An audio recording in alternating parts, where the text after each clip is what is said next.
never slow up, no I don't take shit. I got no love for the fakeness. If you wanna play tough and wanna hate this, I'll never show up.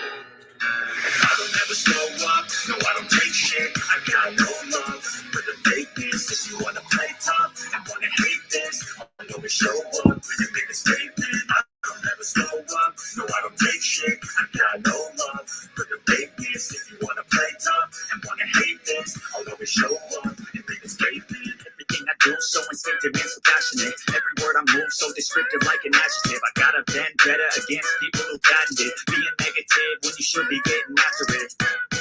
I got facts over tracks, this and that, spitting slow, spitting fast, I can roast, I can gas, think I'm okay and last, but I don't know if that can erase all the past and the pettiness, a reflection of the emptiness, hilarious, you think you're with my time, you're delirious, mysterious, because you hide behind the fake exterior, inferior, you know I'll always be a bit superior, get off of me, this ain't no humble brag, I want you to hear words, you can say them back, I want you to feel free from the chains at last, and to believe in what you got, it was built to last, yeah.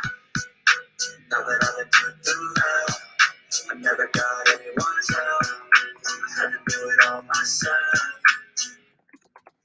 I don't ever slow up, no I don't fake shit. I got no love for the fakeness. If you wanna play tough and wanna hate this, I'll always show up and make a statement. I don't ever slow up, no I don't fake shit. I got no love for the fakeness. If you wanna play tough and wanna hate this, I'll always show up and make a statement. The consequence of being incompetent. Mental health is confidence, dreams of modestness. I'm not here to save the day, that's for you to take away. I could play a million mind games, but instead I say something not illogical, something that is topical. Rub it on and watch it go, make yourself unstoppable. Dreams are irresponsible, but they're always possible. If you just believe, you could be so remarkable. Thoughts in my head, a collage and they spread. I'll be great one day, going off of my meds. No, I'm not giving up, no, I'm not giving in. I will make it to the top, taking off in the wind, I gotta make it. I'm saving every day to taste it. I'm patient, but my mind, it can hardly take it. I'm chasing a Gemini that for several ages of bacon. Modern kingdom for the taking. Now that I've been put through hell, I never got anyone's help. I had to do it all myself. I don't ever slow up, no I don't take shit. I got no love for the fakeness. If you wanna play tough and wanna hate this, I'll always show up and make a statement. I don't ever slow up, no I don't take shit. I got no love for the fakeness. If you wanna play tough and wanna hate this, I'll always show up and make a statement. I don't ever slow up, no I don't take shit. I got no love for the fakeness. If you wanna play tough and wanna hate this, I'll always show up.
you wake up in the morning, you want to find the latest, greatest information about criminal cases and have an intuitive conversation about the suspects associated with these cases.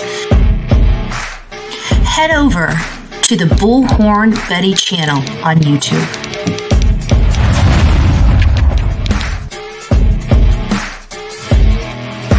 Get breaking news right here on the Bullhorn Betty channel. Welcome to the Bullhorn Betty Coffee Club. Enjoy your stay and enjoy your day.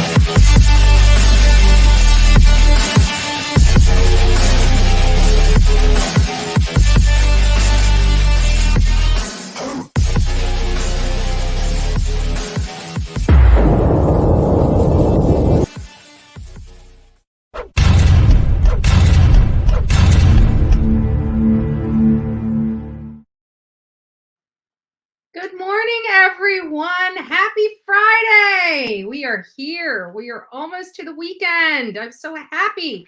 I am sorry for making you guys listen to so much music this early in the morning. I hope it woke you up. If you're if you're sleeping a little bit, I hope it woke you up. I'm out of coffee, and I was going to play music until my coffee was ready, but by the second song, I went there, and it's still at 10, and it's still dripping, so I'm probably going to have to stop and let you guys listen to some music at some point because my cup is like, it's just got a few drops in it, and I can't do a show without my coffee. It's the coffee club, right? It's the coffee club. Good morning, everyone. Thanks for joining me this Friday. Dolly went live this morning. He was up pretty darn early, so I laid back and got some videos ready. So we're going to be releasing 2 videos today. This is not really on the Summer Wells topic. We're going to be talking about Alex Murdaugh. I think it's Murdaugh, something to that effect. I got to listen. Got to listen to how the pronunciation of the name is properly stated, because we don't want the clip channels making fun of Bullhorn Betty for making another bad, not pronunciating the words correctly. Anyways, good morning. All crimes are solvable, and she's right. The Murdaugh case has it all: the Southern wealth, high-powered legal positions, embezzlement, murder, the ability to evade charges for years. Looking forward to your show. Getting my coffee ready. Well, Bullhorn Betty is late on getting her coffee ready. Actually, I'm not. It's just coming this late. I already threw a pot of coffee, right? I literally emptied my pot in my cup as I was ready to go live, and I'm like, oh crap, I have no coffee. No coffee. That's a big problem to have. Big problem to have. Amnesia is here per Dolly. Can't wait. Karen G, Stacy B, good morning. Good morning. I can't imagine a day without alcohol. Thank you. That's so sweet, Eastern Tennessee girl.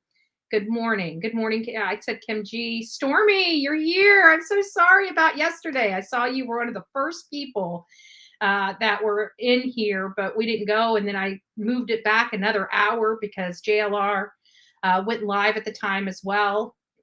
Still hoping that JLR's eye is getting better. It seems like it is. We'll see. But we are definitely saying prayers for all the people that aren't feeling well. Like, we even had some people in our audience that weren't feeling well. Some had COVID, some just under the weather.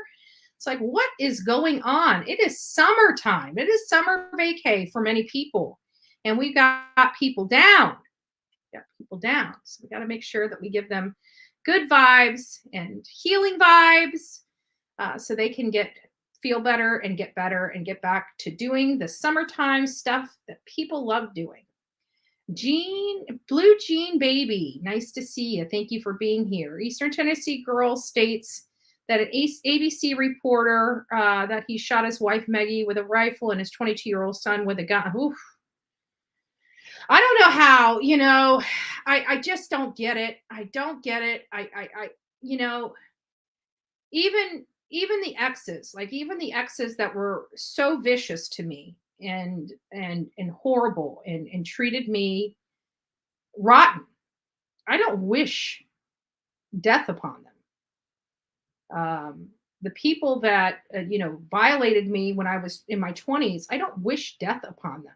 And I damn sure wouldn't be taking this action toward anybody. Like, the only way I would ever pull my gun or disfire my firearm would be if my life was in jeopardy.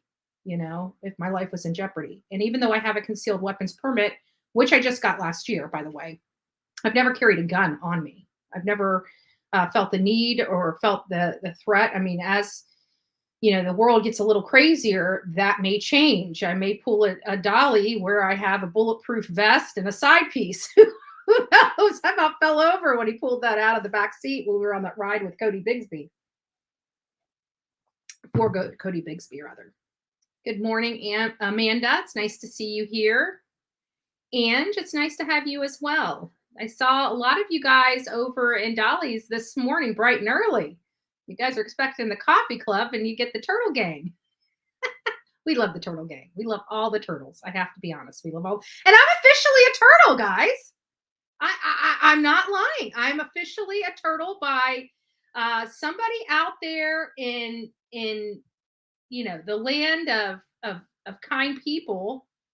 Have you guys heard about those memberships? The gift memberships. It's really a hot item right now. A lot of people are gifting these memberships, and Dolly Vision's channel is no different. It's no different. And people actually donated. I'm trying to pull it up so you guys can see it. It's official that somebody actually donated a membership. Look at that. Look at that. Congratulations, Andra, aka Bullhorn Betty. You have been selected to receive a Dolly Vision gift membership for 1 month. Enjoy access to exclusive perks from membership level Mystery Crew. So I'm part of the Turtle Gang now. It's official. Somebody gifted a membership, and I was one of the lucky recipients of the gifted membership. Many people don't realize that you don't get to pick who gets your membership. You donate the membership and it's given out. Now, granted, I am a creator. I personally would have preferred this going to one of his audience members as opposed to me, to be honest with you. But again, this is part of the whole thing. You don't get to choose who gets those memberships and who doesn't get those memberships. You don't get to pick. Which kind of stinks, because I think, if you're paying for the membership and you've got 5 friends in the chat, I mean, for example, if somebody was in here that we don't like and there's a number of people, I'm not sure how comfortable our audience would feel about gifting a membership and then that person get it. And it's like the one person you can't stand in the whole world. And, I am controversial. Not everybody likes me, right? Not everybody likes me. So I hope whoever donated this did actually like Bullhorn Betty, because I would never want to insult anybody, intentionally insult anybody on here. What I do, whether people agree with the work I do or don't agree with the work I do, it's still the work I do. It's not going to change. Them shaming me is not going to change me. It's not going to do anything to me, because I do what I do because I feel it's the right thing to do. And nobody's going to change my mindset. I mean, I'm an old dog. At this point in life, maybe if I was 15 or 16, you might have a chance, but I'm going on 43. Like, this, what you see is what you get at this point in time, right? What you see is what you get. So good morning, Jackie. Good morning, Stormy. I know I said good morning, Amy. Nice to see you here this morning. Bullhorn Betty is present. If you guys didn't notice, she has showed up fashionably late. Oh, Amnesia changed her name. Now she's back to Anissa. Ted Burnett. I am Team Summer. I hope you're feeling better today. I am Team Summer. I hope Emma, she's watching. I know Sepsis Kills. I didn't see her yet in here, but even if she's not, I know she watches religiously. So it's just a big shout out to Emma. We still are praying for you. We're hoping that everything's going well in the hospital.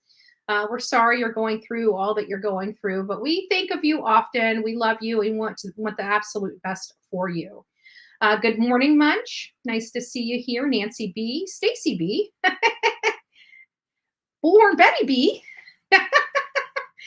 Oh, Marie, or Mary, is it Marie? Marie, good morning. Belinda, nice to see you here. Haven't seen you here in a little minute. Maybe I have. I can't remember. Did I see you? I think I have seen you here recently, but it was a little while. Probably because I was going way, way, way early. I'm actually, I'm not really a mid-morning content creator. I'm really early morning. I love to get the stuff. I love to, help you guys start your day off right, get you up, pushed off to work in a good, mood and stuff like that. And then I'm coming in here so late, like all week. It's been like 10:30 since we met with Cher. And there was a couple reasons. One, Jonathan went early yesterday. Dolly went early today. And I always try, if creators are in a different spot than they usually are, if they're friends, I always try to, give them the floor and whatnot. I think it's just courteous. It's respectful. I don't own a time slot, nobody owns a time slot, whatever, but we become accustomed to routine, right? That's what life is about.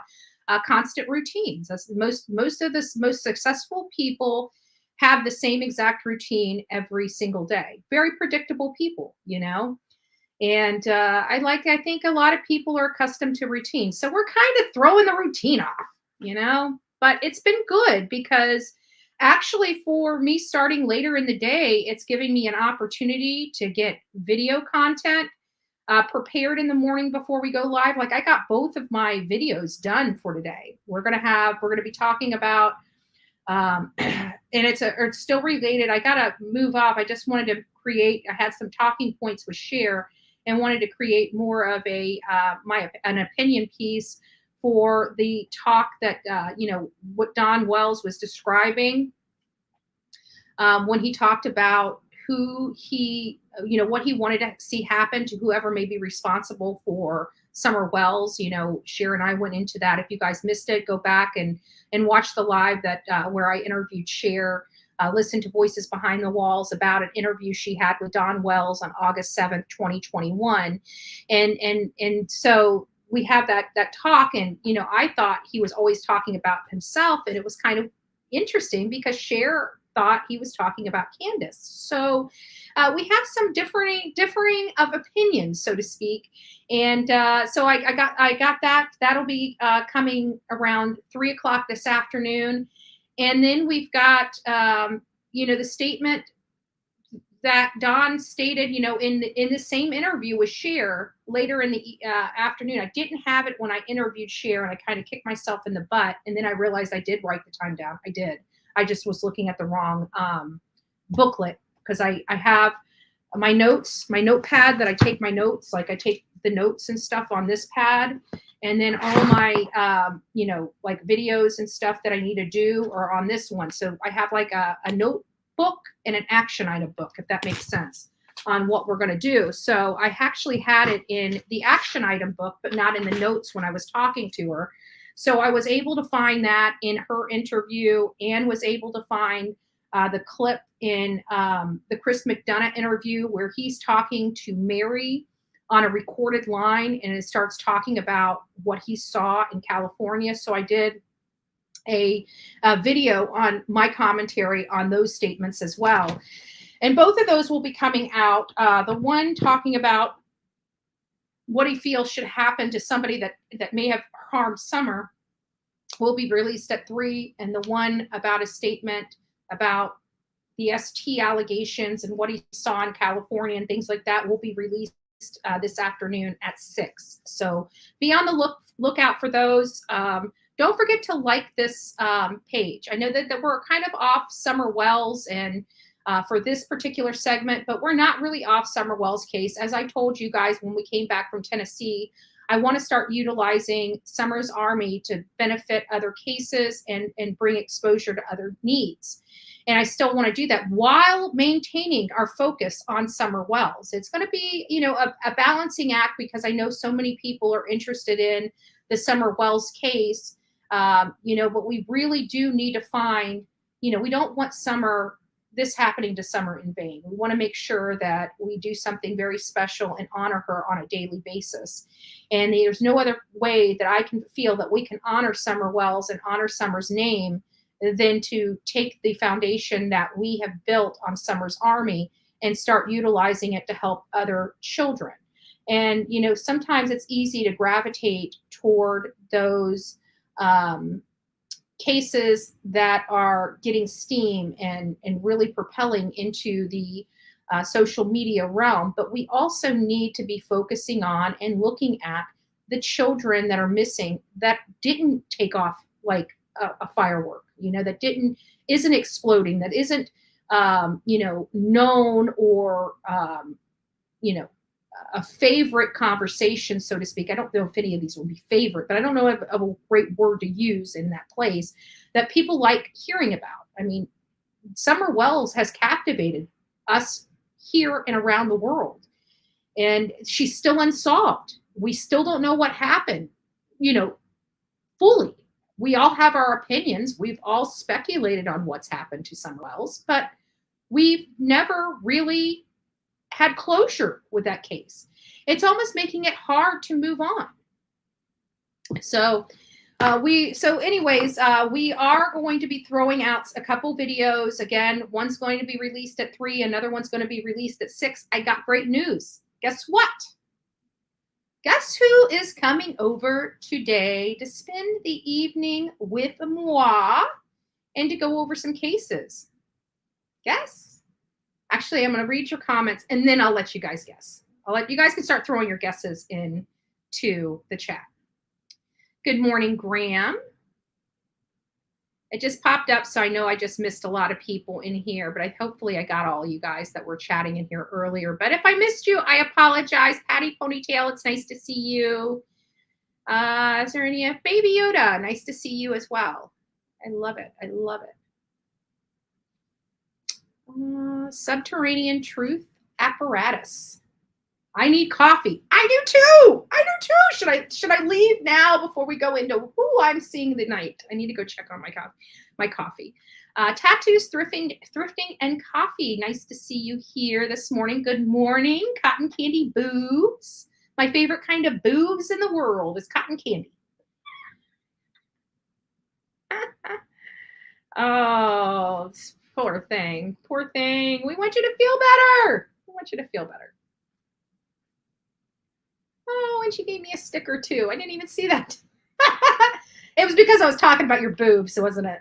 Don't lie. Don't lie. Can you pass some cotton candy over? We love you. We love you.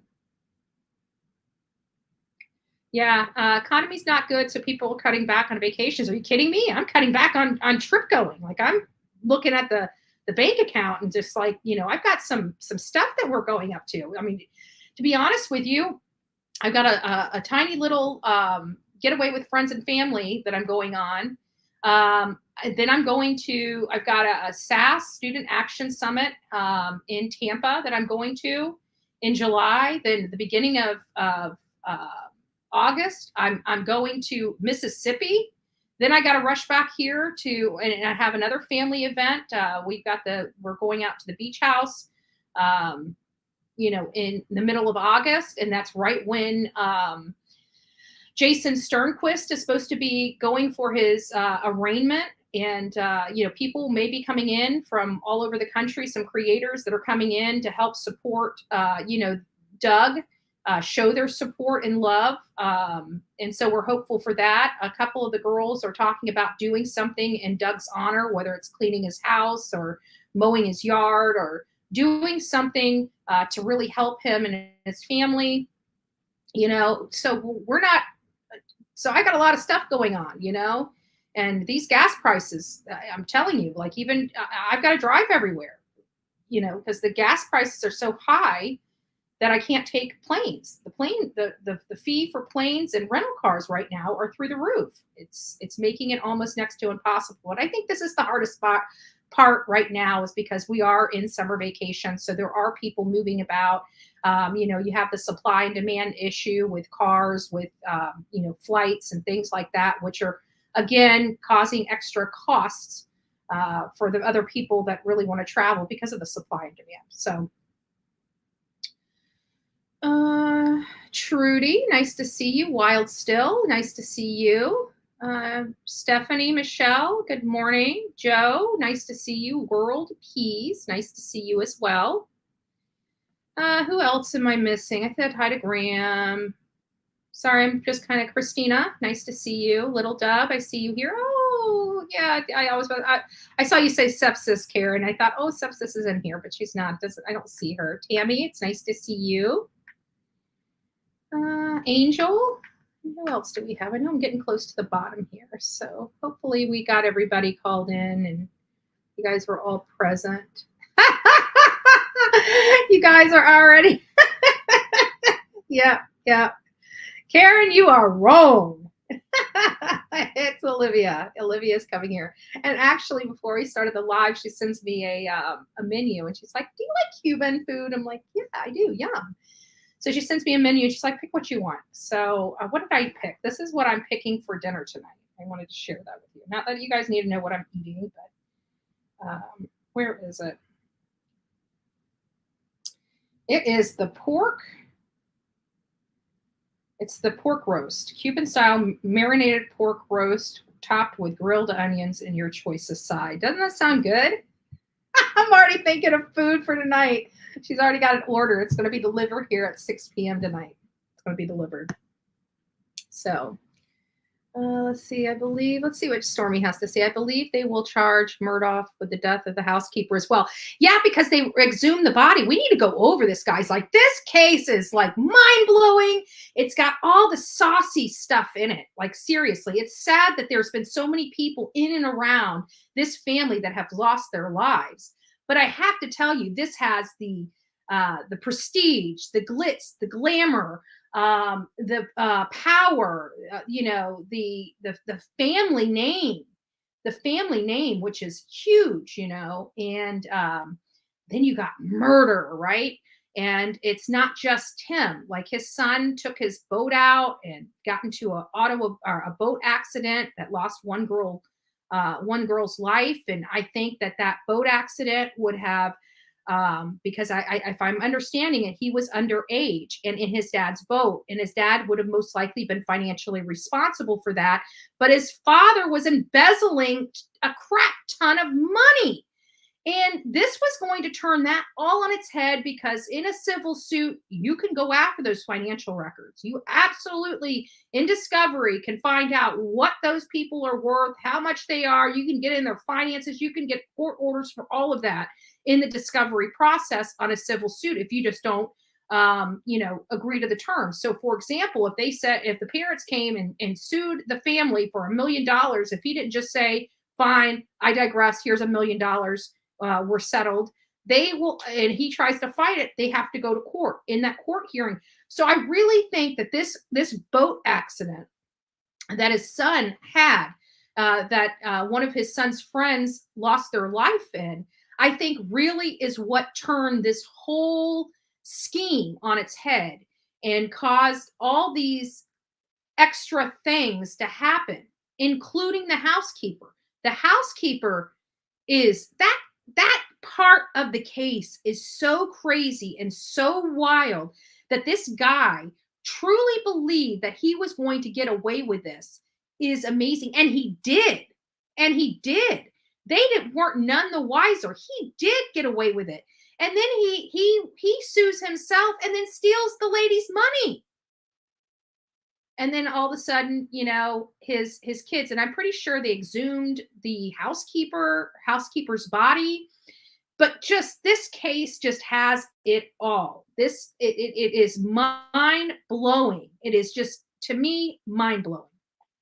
But we're going to dig into that here in just a little bit. But yes, Bullhorn Betty and Chronicles of Olivia are going to get together. Many of you guys may not realize what is going on, and we're going to get into that a little bit later. But we're making a trip to Mississippi. There's been a case. Many of you, if you guys are watching these cases, maybe you guys know about it. But we're looking into Emmett Till. If you guys have not heard about that case, it's a case from many, many, many decades ago. There's some new evidence in that case. It is it's just a part in our era in the United States that was really, really ugly. And, we want to go out there and tell the story. We want to go out there and tell the story about Emmett Till. And we're going to Mississippi. Don't know when, but we're going to Mississippi. So we hope that you guys will enjoy the content that's coming out there. I know it's a little different than what we typically do, but I really do believe it needs to be impactful. We need to, talk about it. And we're going to definitely go out there and do just that. So this morning, I did look under the hood, but I didn't read. I didn't check the oil. As our language of letting go, might as well go ahead. We're already 30 minutes in. I'm going to go ahead and read this. And then when we get back, I got to go grab the coffee. Otherwise, I'm going to be like falling asleep on you guys. So I'm going to read this and let you guys kind of, sit with it for a second while I go get my coffee. And then we'll talk about it just a little bit. And then we'll move on with our day. We'll start talking about this, about Alex and Margaret and Paul and, the housekeeper and, what we think about this case. Again, if you like this, don't forget to thumbs up. I know this is not Summer Wells. This is not about a child missing and, what we typically talk about, but this is a true crime channel, and this is a wild true crime case. And it's unfolding before our very eyes. And I'm actually surprised more people aren't talking about this case because of all the twists and turns. It's like the soap opera. This is the soap opera case of 2022. It really is. And we're going to dive into it. So today for July 15th. Oh, and I have to say, I thought today was Thursday when I started my morning out. Thank God it's Friday, TGIF, right? So my first video that's going out at 3:00 this afternoon, you're going to hear me talk about, hi, happy Thursday. And then the second one is when I go to explain Don in the whole, ST thing, I say she disappeared July 15th. So disregard those. I make mistakes every now and again, but I didn't want to retake it. So we're just going to go with them. We're going to run with the mistakes. And actually I would have changed it. I would have ad-libbed in there to change it to June instead of July. But my iMovie app was on the fritz this morning. I had to shut it down and open it up like 5 or 6 times just to get the 2. It was very irritating. So I'm just like, I'm rolling with it. It is what it is. That's okay, Pen 1010. We're just kind of getting started. Hey, Breathless, nice to see you. Little Deb, if I didn't say hi, Miss Robin, Anissa, Steph Hammond. Hi, guys. Nice to see you guys here. Thank you for coming. So this is July 15th. Expect grief to be a lot of grief. Your grief will take more energy than you will ever have imagined. How to go on living when someone you love dies. Grief is more than one feeling. Depending on the nature of the loss, it may become a temporary way of life. It may last 8 weeks or 8 years. Let go of any judgment you have about grief and about how long it should take to get over that loss. Instead, practice compassion for others and for yourself. Keep your expectations realistic. Give someone who's grieving, whether it's you or someone else, a little latitude than you think could be possibly be needed. So God, there's a lot of broken hearts on this planet. Help me heal them all, including mine. I just thought it was just a small little snippet today, but a lot of the cases that we go over here cause a lot of grief in people. It causes grief in the spectators watching it too. I mean, think about how emotional Summer Wells has been to us. How emotional has this case been to us? And then think about the people like that little young girl that came out and spoke at the candlelight vigil, talking about, Summer used to play this song. It drove her absolutely nuts because she played it over and over and over again. And she was just expressing how she wishes she could just hear it 1,000 more times, right? grief. And, we don't deal with it to to that level, but we all grieve for this baby. And sometimes we need to realize that, grieving does make people angry, frustrated, short, irritable, and we need to give ourselves a break, and we need to show compassion to others as well as ourselves as we process the grief. So if you know of somebody that's suffering right now, maybe be a little nicer, maybe just call them and say hi. Sometimes we have our lives that we're dealing with, and we can't, in some cases, get involved with other people's griefs and things of that nature. But we can be kind, and we can let them know that we're here for them. And so I hope you guys go and do that. Just call somebody today. Do an act of kindness for a random person. Start banking some of that good karma. So getting into this whole thing about Alex and Margaret and his son Paul, and what do you think happened? We're going to go through the timeline. I've got the timeline. CNN put a timeline out, and we're just going to go through that timeline and just see what heads or tails we can make of this timeline. We are talking about Alex Murdaugh. His wife and his son in this picture are no longer with us. He is alleged to have been responsible for the heinous acts committed upon his wife and son. And it makes me again wonder, is this because of the accident, the boating accident? Would the son and wife still be alive if it wasn't for that boating accident?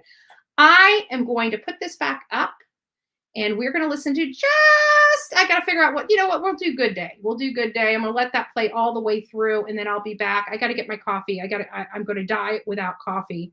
They are already trying to kill me by taking my jewel away. And then I found out from a Wawa's employee that they're probably going to do away with menthol, vapes. So I'm like in trouble here, like major trouble. I'm going crazy. What are they doing to me?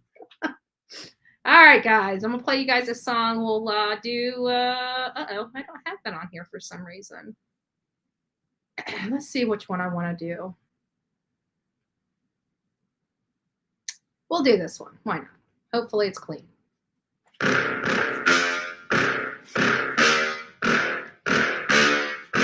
Yeah. Please tell me that I can't, that I won't, that I fail, that I'll never make it out, yeah. Please tell me all the bad, never good, fill my head full of every single doubt, yeah. Please say any negative thoughts, I pop off when I hear people say I cannot. I get off to the thought of proving everyone wrong, I won't stop to the top, so you better back off and get lost. I'ma stay loud, stay proud, never running out, never heading south. I'll be spreading out, call it word of mouth, can't put it down. I'll be getting loud, you can never doubt, not what I'm about. Have your cloud, if you're raining out, I keep making sound, go another round, some legend bound, can't stop me now. You don't wanna fuck with me. A slow burn like a disease. Just tell me that I can't show you things that you couldn't believe. Just tell me that I can't. Just tell me that I can't. Just tell me that I can't. Just tell me that I can't.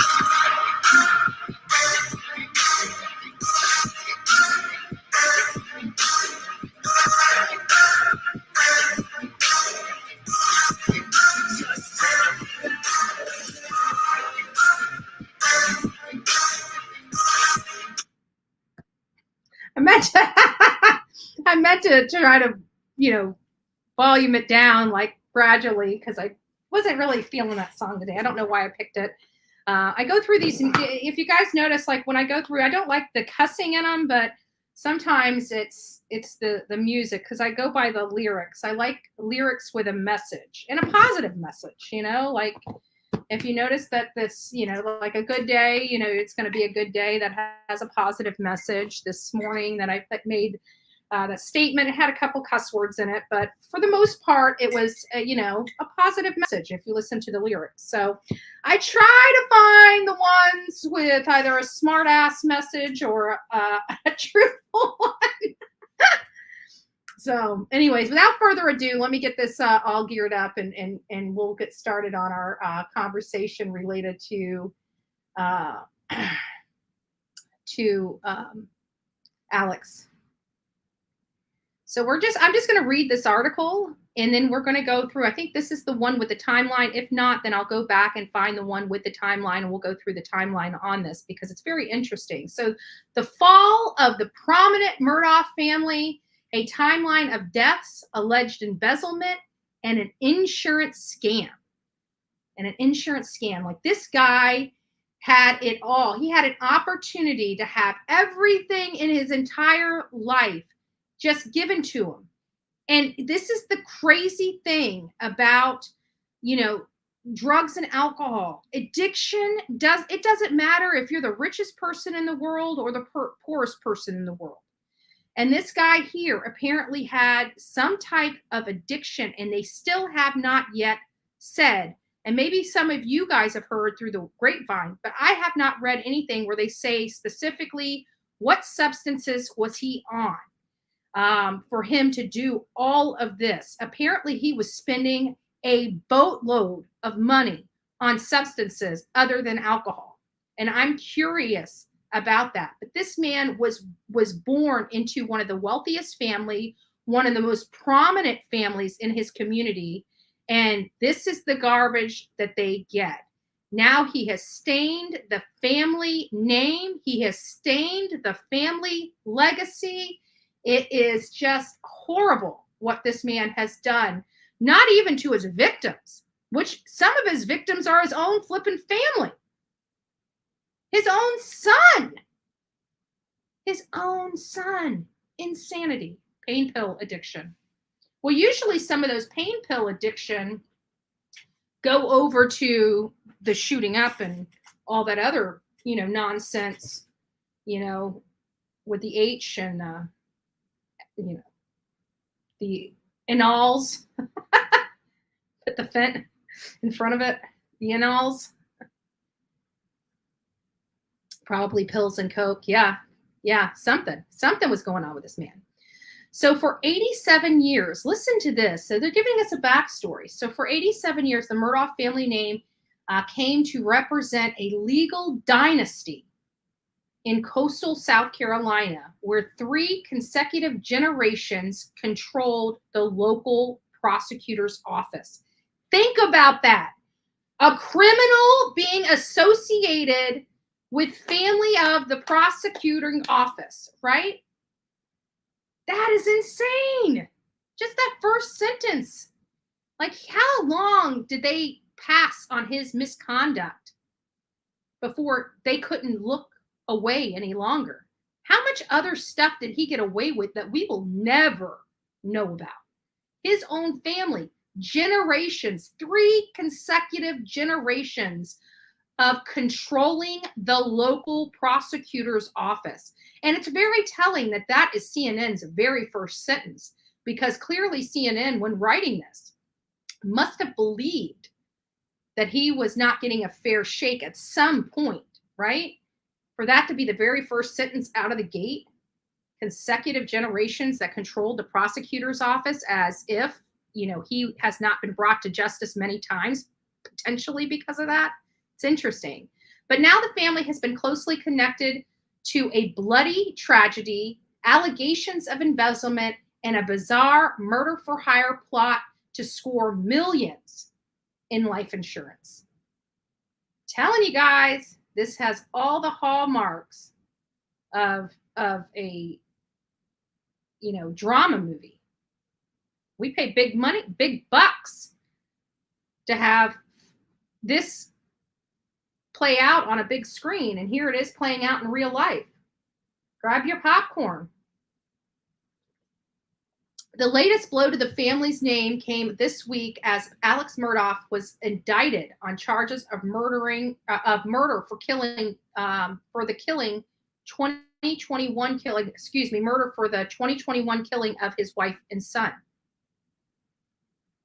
I just think about it. Think about how many years, by the time Paul was killed, I think he was 22 years old. Can you imagine living your entire life in the upper, echelons of the, society, and then realizing it was all a lie, it was all fabricated?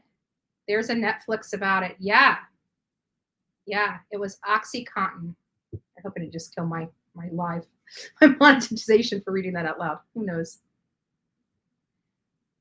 Drugs about money literally make you crazy. Yeah, absolutely, Steph. There's a podcast that has all of it, all the information. Yeah. And this is all coming out, but it all started. I mean, it seems like all these chain reaction events all happened after, and I could be wrong. Was the housekeeper, did she allegedly slip and fall before the son wrecked the boat or after the son wrecked the boat? I got to read that. That's the one thing. I guess we will probably find out as we work through this. So, what were the twists and turns that led to this point? Here's the timeline of everything that we know about the Murdaugh family saga. So 1920 to 2006. So this is quite a bit. 3 generations. Over 3 generations, a Murdaugh family has served the 14th Circuit Solicitor, which leads prosecutions in Allendale, Beaufort, Colton, Hampton, and Jasper counties in the southern part of South Carolina. Randolph Murdaugh Sr. was elected to the 14th Circuit Solicitor's Office in 1920 and served in the position until his death in 1940. So he was in that position for 20 years. Her death was before the boat accident. So we already had some sauciness going on. And then I think that's why his son and wife lost their life, because at that point he had probably already embezzled. What was her name? I have it up here. Hold on a second.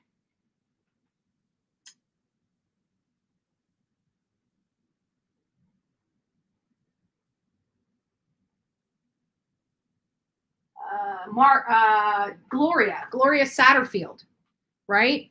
So he was embezzling. So how this whole thing worked, from my understanding, is apparently she had a slip and fall at the Murdaugh property, right? So did they die together? It sounds like it. The son and the mom. Yeah, it sounds like it. It sounds like it. But apparently there was an alleged slip and fall that cost his housekeeper her life. And because she slipped and fell in his house, he turned around and actually, as a representative of his housekeeper, turned around and sued himself, which was most likely this insurance scam, because when something like that happens and you have homeowners insurance, your homeowners insurance pays that bill. That's what the purpose of having homeowners insurance. The larger house you have, the more insurance you need, the more protection you need, the more liquid assets you have, right? So the whole purpose of insurance is protecting your assets, because people can sue and be sued in the United States. And therefore, if you own stuff, you may have to pay it out if you're responsible. But in this case, he actually, as the representative of his housekeeper's estate or legal efforts or whatever, he actually sued himself and then managed the lady's money, but didn't just manage it. He took it. He cleaned the bank account out. He cleaned the bank account out, probably all the while lying to her family, saying he's investing the money. I don't know. I'm just assuming. I haven't read that far into it, right? And then his son is out with friends, underage, uses his older brother's driver's license and gets a beer for him and his friend as they go out on the water. Apparently, in some of the video content that I was reviewing, you could clearly see that Paul was really intoxicated and not being able to walk, straight. Young drinkers, like, it's different for people that are a little older that have drank, regularly for, we have a buildup of how much alcohol we can deal with. But when you're young and underage, your tolerance is much lower. So he was really, really intoxicated. And apparently they were all, a few of his friends, I think they said it was 3 couples. So maybe a total of 6 or 8 people on this boat. And he drives it into a bridge piling. And everybody was okay. I mean, I'm sure some of the people were beat up, bruised up, whatever. Everybody was okay on this boat except one young girl. And that young girl, you know, obviously with the son driving the boat in an intoxicating manner, recklessly. It was his dad's boat. He was underage. So therefore, the financial liability would most likely be the parents, Margaret and Alex. The problem here is Alex is embezzling all this money from this insurance scam. And so that was going to be important in that case. His son was going to go to court. He was going to go to court. And his son, and the case against his son went away when his son died. But it makes me wonder, why did he off Margaret as well? I mean, I can't understand anybody, you know, many of us deal with the responsibility of our children, the financial.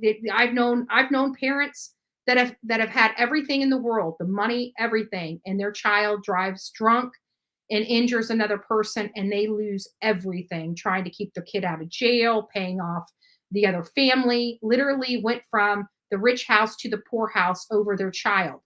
You know, it does happen. It does happen. It happens all the time. And people, you know, money to many people, it's just money. You know, their children are important to them, and they fight for their children's survival, you know, even when their children make mistakes. That's what a good parent is all about. You know, your child being held accountable and you going through the process. But many people have lost, you know, their life savings over their children's mistakes. And that is a true statement. Many people across this country and across this world have done the same thing. So he's looking at this because obviously he's got dependency issues. He's got financial issues. He's got this, you know, he's living way above his means because he has to, because of his family name and the prestige that comes along with that family name. And he just fell from grace. Alex Murdaugh fell from grace. So, you know, he's got this huge, you know, the family name. 3 generations at the prosecutor's office, you know, in these prosecutorial jobs. So Murdaugh Jr. Son, Randolph Murdaugh Randolph Murdaugh, that's a tongue tire, the third, was then elected to the role in 1987 and served through the end of 2005. Alex Murdaugh is his son. So his own father was a prosecutor elected and served from 1986 to 2005. In 2006, the then governor, Mark Sanford, appoints attorney Duffy Stone to serve as the 14th Circuit Solicitor, making him the first non-Murdaugh in the position. He has been elected to this position 4 times since, most recently in 2020. According to the solicitor's website. So the power has now changed from the Murdaugh family now over to this Mark Sanford. So now we have a whole new prosecutor that's running this district, the 14th district of South Carolina, much differently than the preceding family did. The dynasty, the Murdaugh dynasty, was running it before. In 2018, so here is where we're going to be discussing the housekeeper, Murdaugh. So I did say it right the first time, Murdaugh. And then I'm like, well, maybe it's Murdaugh. So Murdaugh. Okay. So we got it for Alex Murdaugh. Thank you. Thank you for the pronunciation lesson. He fell from his high horse hard. Yes, Jules. Yes. Alex Murdaugh. So somebody's saying it's Murdaugh, and somebody's saying it's Murdaugh. So we're gonna go, and so I got Jules and Jules. They're having the battle of the pronunciation. This is fascinating. It is a fascinating case. So Alex Murdaugh, if I'm saying it right, Southern drawl. I'll probably still screw it up, and that's okay. That's okay. So now we're going into 2018. Gloria Satterfield, a housekeeper from the Murdaugh family, or Murdaugh family dies in what is described as a trip and fall accident at the Murdaugh home, according to attorney Eric Bland, who's representing her estate. Satterfield spent more than 2 decades. So you're talking about a 20-year housekeeper. Like, this guy has no loyalty or decent bone in his body. I mean, like, all he sees on everybody that stands around him is a big old money sign.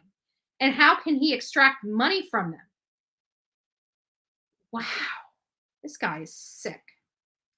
So Satterfield spent more than 2 decades as a housekeeper for the Murdaugh family, and she also serves as a nanny, a person that took care of his kid. Smiled in her face for 20 years, acted like he cared about her health and well-being.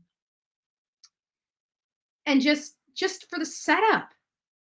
I don't believe this man was like this before. I believe he was a good family man before, but he took a horrible and ugly turn. If you are suffering from alcohol or drug dependency, please reach out for help today. I can't express that enough. You're not a bad person. You're not a bad person, but it can make you a bad person, right? Having an addiction doesn't make you a bad person. It just says that it's screaming that you need help. You have things going on in your life that you can't handle, and it's easier to cover them up than deal with them. And sometimes it health-wise, in self-care, sometimes you just need to rip the Band-Aid off and let it bleed. Get it out, purge it out of your body. So you're not inclined to go a dependency route. Many people go the dependency route. I myself was one that went that way, and I kept trying. I couldn't understand why I kept gravitating back to that lifestyle. And it's because I refused to deal with anything that was dragging me to that lifestyle. I wouldn't deal with my childhood trauma. I wouldn't deal with my adolescent issues. I wouldn't deal with my 20-something, girls gone wild, crazy, lost my ever-loving mind. I wouldn't deal with anything that I had dealt with in my life, and it drugged me right to those ugly places. And so this man is struggling with it, but he can't admit he's got a problem, maybe because of his prestige. I don't know. But I definitely would at this point in my life would definitely be screaming for help, as opposed to going down this rabbit hole for money to feed my issues, my substance abuse issues. So it looks like anywhere between 6 months to a year later or something like that. In 2019 was when the boat crashed at the bridge near Paris Island in Beaufort County. And many of you guys don't know, I actually went to Paris Island. I ran right along with, they have a huge training facility out there for the Marines. So I actually went to the Marine base out there and used their pool and got to see them all, working out, going into that mess hall and watching them shovel food down their throat in the little bit of time that they have. But I was with the acquired Marine Institute. We had Olympics. We had our Olympics there. So I did a lot of swimming and got knot tying. And so I left there with a few gold medals, a few silver medals, and I think 1 or 2 bronze medals for the work I did. And that was at a young age. So I was really proud of myself. But I actually went to Paris Island in South Carolina because that's where we competed at with all the other Marine institutes that were there. So on February 24th, the killing, 19-year-old Mallory Beach, that was the girl that ended up dying in that boat accident, according to the South Carolina Attorney General documents obtained by CNN. 6 people were on board. So remember I told you that it was either 6 or 8. It's because I remembered the couples. I just couldn't remember whether there was 3 couples or 4 couples. So apparently there was 3 couples that were on this boat. And so Paul was on there. He was, Alec owned the boat. So the solicitor recused himself from the case because of personal connections. So the solicitor had to recuse him because of the prominent power of this family, and they had to have somebody else that didn't have any connection with the family take over. Paul Murdaugh was indicted on April on charges of boating under the influence of BUI, causing great bodily harm and causing the death in connection to a crash. He pled not guilty. So I think this is when everything started to turn on its head, because again, Alec would have been responsible for his son Paul if his son Paul was underage. He would have been financially responsible.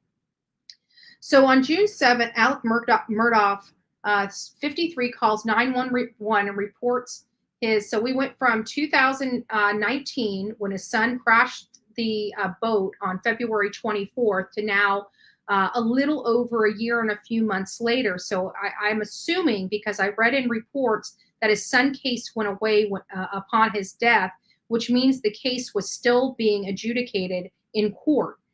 So on June 7th, Alex Murdaugh, 53 years old, called 911 and reports he found his wife, Margaret, which goes by Maggie, and she was 52 years old, and his son, Paul, 22, shot outside of their home in Islandton, a small community about an hour north of Hilton Head Island, according to South Carolina Law Enforcement Division.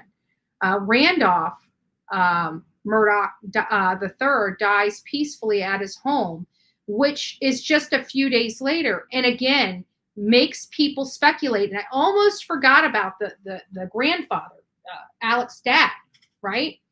I almost forgot about him. He dies shortly, 3 days later, from his son and wife.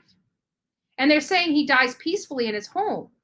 But I'm sorry, I'm just not feeling the coincidences, especially when you're in and around Alec, right? I'm not feeling it. I'm not feeling it. Too many deaths. Housekeeper, son, wife, now father? And this is a guy that's known for embezzling and insurance scams. It makes me wonder, even if his dad did die peacefully in his sleep, was he helped? Tell me I'm not the only one that thinks that.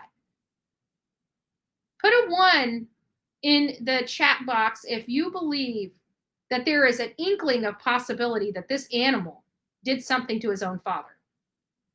I mean, it doesn't seem too far if we can actually comprehend that he had something to do with his son Paul's death.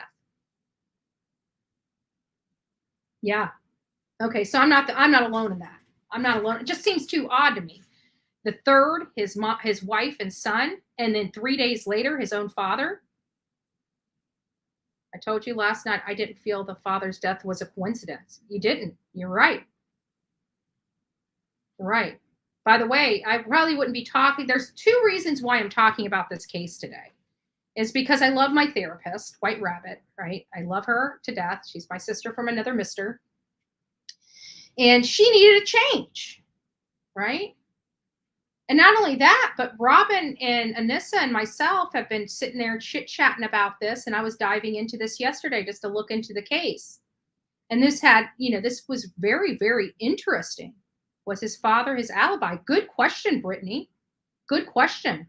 Maybe that's why Dad had to go. Maybe he was his alibi.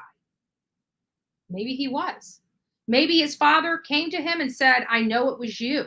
I know you did this to your son and wife. Can you imagine that? Because I have to think, in prestigious families, my family was, more upper bred. I wouldn't say gold spoon, but definitely a silver spoon in my mouth growing up. And you're very direct. When you're getting to a certain point, you don't have a lot of room for BS. When you're into where you're making millions of dollars a year, you're wanting to get through a bunch of stuff as quickly as possible, right? So you're very direct, you're very blunt, you're a no nonsense, just a straight up person. Typically is how those people conduct themselves. So I can imagine, hey Queen, it's nice to see you here. I can imagine his father going to him and saying, I know you had something to do with it. I know you did. I heard about this. I heard about that.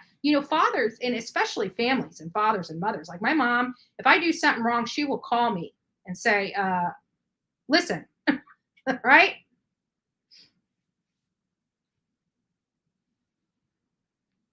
I feel like it was sad. He was visiting his dad and the time of the murder because his dad had been sick. Yeah. Yeah. But his dad could have been in poor health, and him losing his grandson and his daughter-in-law may have pushed him over the edge and may have not had anything to do with it. But I'm sorry. I mean, you're looking at this case and you see the housekeeper of 20 years gone, the wife of, at least 30 years gone. I don't know if they were quite married 30 years or not, but their youngest son was 22 years old. So they had to have been together for a really long time. Gone. Son, 22-year-old, gone. Now dad, in his life since the day his little butt hit the air for the first time, gone. Too many people in this case are just gone. Thank you. Thank you, Amanda. Love it. Love it. Thank you for the support and love. So now on June 15th, so we found out June 10th, his dad dies. On June 15th, State Law Enforcement Division releases basic information about the June 7th killing, saying Alex Murdaugh called 911 at 10:07 p.m. Investigators collected evidence that night and the next morning. And he inherited money from his father. I'd have to assume he had to have been in the will somewhere. Unless his dad just told him, you have been removed from the will and we don't want nothing to do with you. Don't want nothing to do with your kind of crazy. Possible. Nothing causes somebody to flip out more than finding out they're losing their livelihood. Greedy. Yeah, greed and greedy. Absolutely, Lori. Absolutely. Absolutely. So let's just keep going. Look at that. Keep out. They got signs. This looks like a beautiful place to live. Looks like a normal place to live. And this is the bad part about looking at somebody's life, because think about Paul's friends. His whole upbringing, probably thought he was the luckiest kid to ever walk the face of the earth, had a prominent father, had a prominent family, lived in a beautiful house, lived in a beautiful trail, had this gorgeous life. And his own dad snuffed him out. Sometimes we should be thankful. Thank you, Brittany. Thank you so much. Sometimes we should really, really be thankful for the life we have. We may not understand while we're on the path that God put us on, but I'm telling you, if I had to walk the crap I had to walk to be here today, I'm glad I walked that. This poor boy doesn't get that opportunity. He had his life before him, probably the smartest kid out of the family, gone over his dad and his dad's greed. Sad stuff, but still not done. Story's still not done. June 17th, Alex Murdaugh's brother, John Marvin Murdaugh, and Randy Murdaugh IV speak to Good Morning America about the killings. They say Alex called him distraught with the news that his wife and son had been shot. They said they do not believe their brother is involved. So the family's coming out, and this happens a lot of times. I mean, we're dealing with this with Cody Bigsby, right? Like Corey is in jail right now. The father of Cody Bigsby is in jail right now because police truly believe he had something to do with it. They can't find where anybody's seen that kid since Christmas. And he reported that his son missing at the end of January, saying he just saw him at 2:00 in the morning the morning before, or earlier that morning. And his son is gone. That's what he reported, right? Well, he's been arrested. Law enforcement violated his constitutional rights, according to their own admission. And the family is coming out, his family, Corey's family, is coming out saying they don't believe he could be responsible. Nobody wants to believe that their family, they were raised with him. They grew up with them. They've watched them, do all these things and be this loving person. They can't imagine their family member or relative being capable of something like this. For example, oh, thank you, Jules. Thank you so much. For example, when we did Kathleen Moore and Colin Knapp, I believe it was JLR. I didn't take the interview, so it had to have been JLR. Went up to his work and talked to the people at work. And they described Colin Knapp as being a big old teddy bear, just sweet as pie. Could not imagine him killing his girlfriend, Kathleen Moore. Couldn't imagine it. Never seen him in that respect. It was a shock to them when law enforcement came inside that store and put the handcuffs on them. But they all did make a statement that if he did do this, he was intoxicated. He was intoxicated on substances and alcohol. That's what came out of their own mouth, because that is what makes people change. Too much alcohol, not just diluting your mind with substances, it alters your train of thought, whether you want to acknowledge it or not. It does. It does. So, this is kind of where I see this going. Their brothers, his brothers, don't believe he could be responsible or involved. Yet now he's being charged.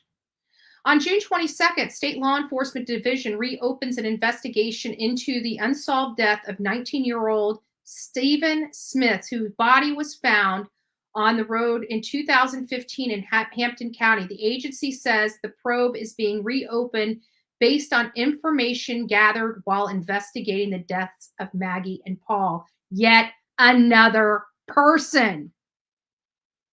Here we have Stephen Smith, a 19-year-old, now being reinvestigated because of this. And I wonder what part that plays. What part does Stephen Smith play in all this? Now we've got the housekeeper. Well, we got the housekeeper. Then we've got the girl on the boat. Now we got mom and son. We got grandfather. And now we have another 19-year-old Stephen Smith. We're up to 7 people, folks. 7 people. Am I counting that right?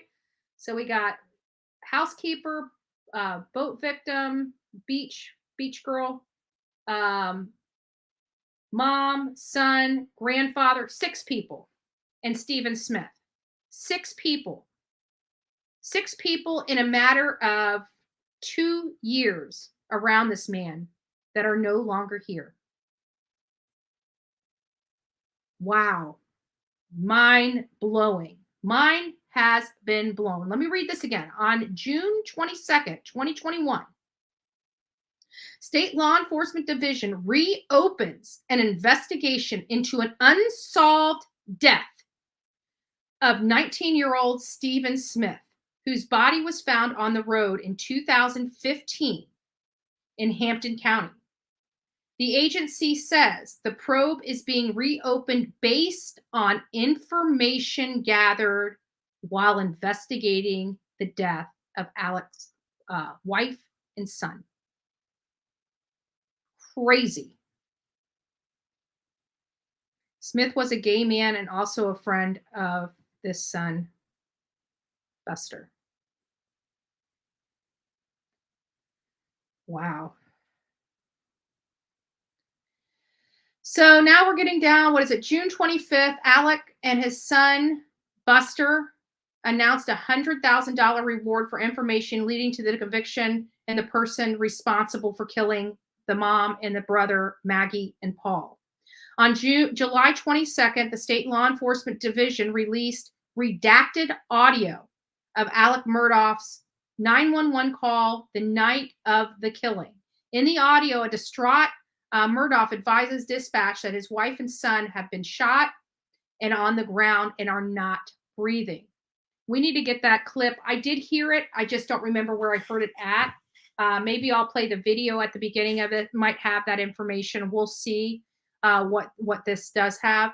And then August 11th, Stone, the solicitor, writes a letter to the South Carolina Attorney General, Alan Wilson, saying he intends to recuse himself from the Murdaugh investigations. In September 2021, September 3rd, Alex resigns from his law firm, Pete Murdaugh Parker, Eltzroth and Dietrich. Hopefully I said that right. According to the firm, Murdaugh calls 911 and reports he was shot early Saturday morning. Murdaugh calls 911 and reports he was shot early Saturday afternoon on the road in Hampton County, according to a statement from law enforcement spokesperson Tom Crosby. He was taken to the hospital in Savannah, Georgia, where he was treated for superficial gunshot wound to the head, the statement said. September 6th, Murdaugh released a statement through his attorney, Dick Harpootlian? Is that Harpootlian? Am I saying that right? Lord, these people have some weird names. To WCSC, saying he is resigning from the law firm and entering rehab. So it wasn't until September. So his whole life just exploded on him. He has spiraled completely out of control. All these people are dead in his wake. And now he thinks at this point in time, he needs to go into recovery. So I'm curious as to whether the family still think he's not responsible in all this. So he's resigning from the law firm and entering rehab. Murdaugh's other attorney, Jim Griffin, not related to me, just let you guys know that, throw that out there, later specifies that his client has an opioid addiction. Does that mean H or pills? Because a lot of people start off with pills and upgrade to the H, and it makes me wonder, did he make that conversion? Because in all fairness, to me, being on this side of the screen, reading this report, it feels in my heart and in my soul, he made the conversion. This was more out of control than just a pill issue. And I could be wrong. But I feel like he made the conversion because he probably made this conversion back in 2019 when his son, when he was going through all this stuff with his son. That might have been when that conversion happened. He might have just tipped him over the line. But who knows? Rich people have access to a lot of doctors, have access to a lot of prescription pads. It might have been easier and more legal for him to deal with that way. But who knows? I'm just saying, in all respects, it looks like the conversion was made. No evidence of that, just my opinion. The law firm says Murdaugh resigned after the discovery by PMPED that Alex misappropriated funds in violation of PMPED standards and policy. So that's his law firm's policy. This is disappointing news for all of us. Rest assured that our firm will deal with this in a straightforward manner. There's no place in our firm for such behavior. The law firm says in a statement, PMPED says it planned to retain a forensic accounting firm to conduct a thorough investigation and has contacted law enforcement in South Carolina bar. So he, on September 6th, is going into rehab. And I have a funny feeling it's because the events in and around his father's death probably prompted the family to start looking into the books and start looking into some other factors. The family probably brought him in and said, look, we know this happened. And that's when he resigned on September 6th. And they opened a full-fledged investigation for their law firm the very next day. And then on September 8th, the South Carolina Supreme Court issued an order suspending Alex's license to practice law in the state. So it was pretty apparent at that point. So we went from the family, so literally within 30 days of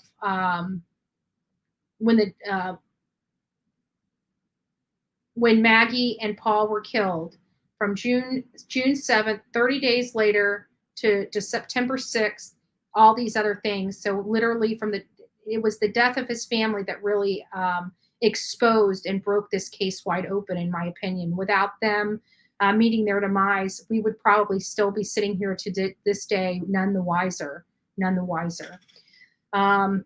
So he has no license to practice law in the state of South Carolina anymore because of his conduct. According to the court, his license is suspended until further notice of this court.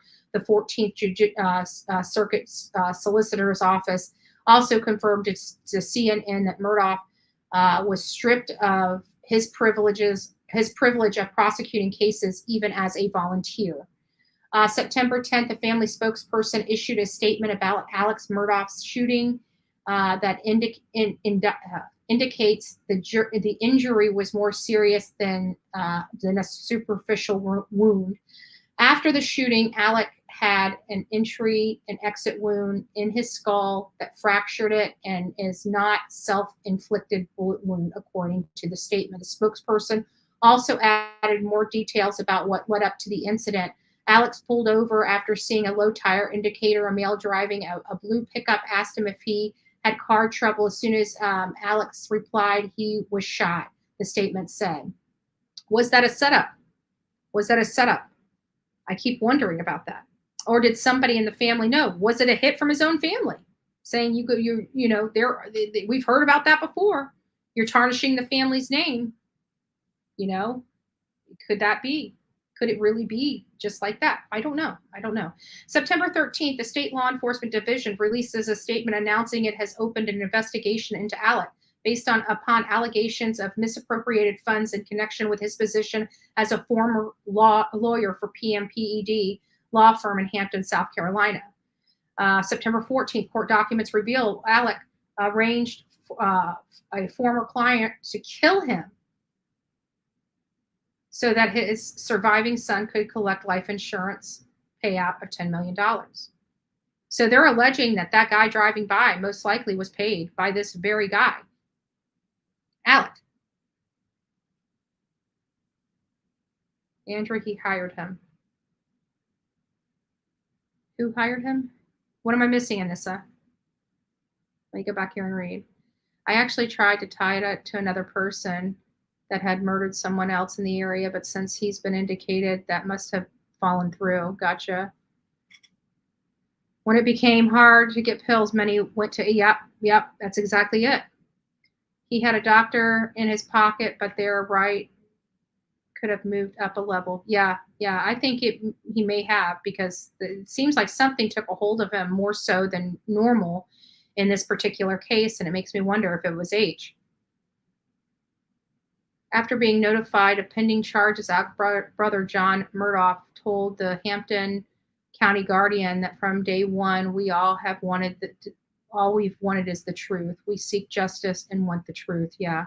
This family, I got to think that this family is reeling from it too, not even from an embarrassment standpoint, just from this is going on in their family. These people have, watched their nephew Paul grow up before their eyes, watched him become, this little child into this young man with his whole world left ahead of him, and nothing, like he's gone, he's snuffed out. And, that family wants to know who would have done that to that boy. Yeah, he's made mistakes, but they still loved him. But this is going too far. This is just going too far.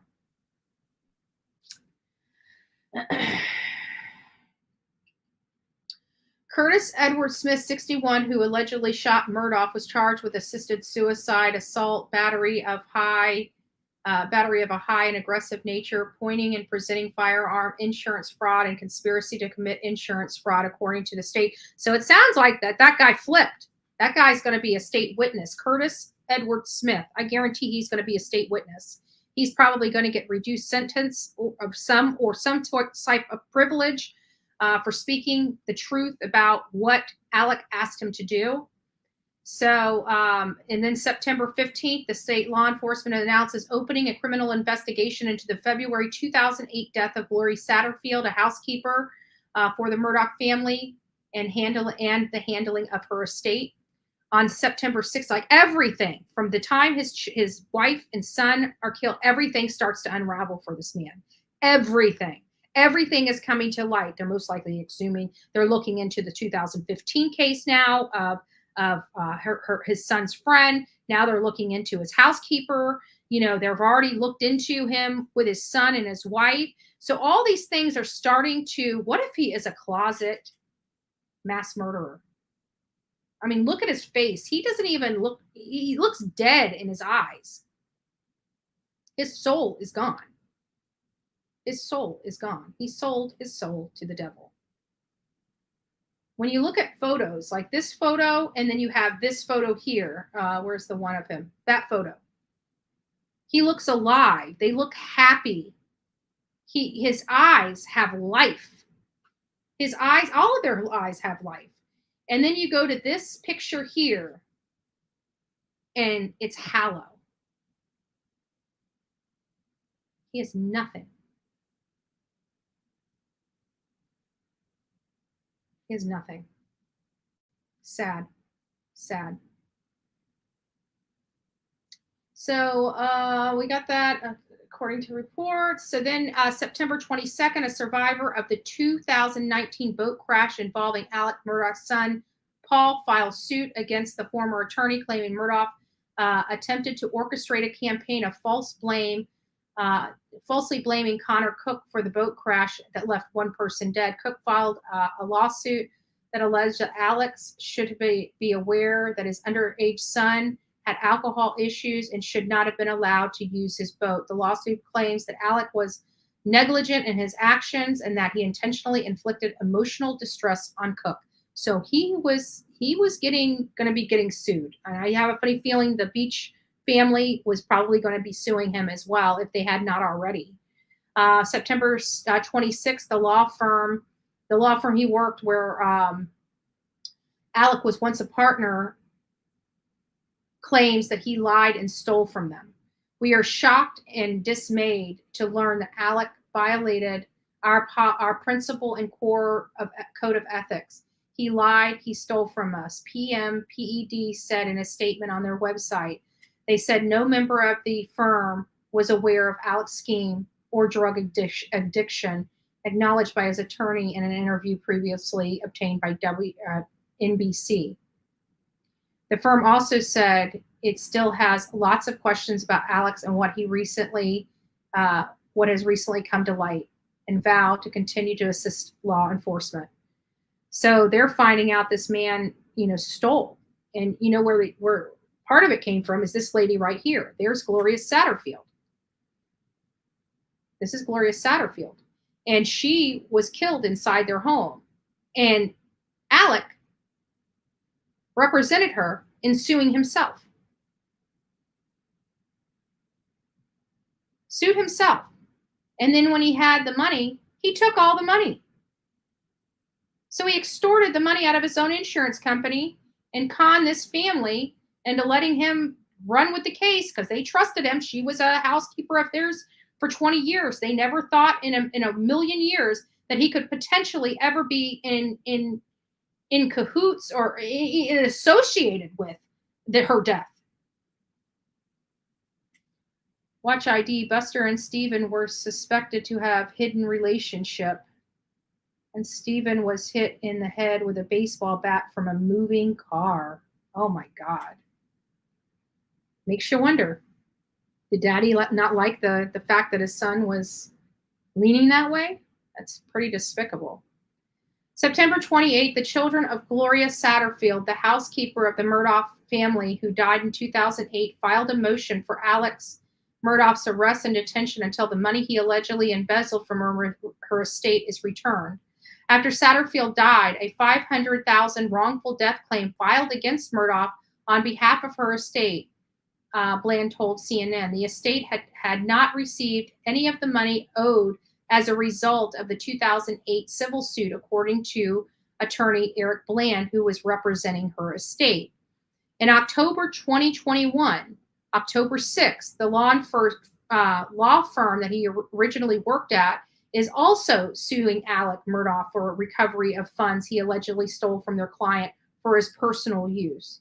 The firm complaint read, in part, that PMPED has determined that Alex Murdaugh was able to covertly steal these funds by disguising disbursements from settlements as payments to an annuity company, trust account, or structured settlement for the clients, or as a structured attorney's fee that he had earned when in fact they were deposited in the fictitious bank account at Bank of America. The complaint also claims Murdaugh used firm assets in an unauthorized manner and without the consent or knowledge of other shareholders to further his scheme to defraud.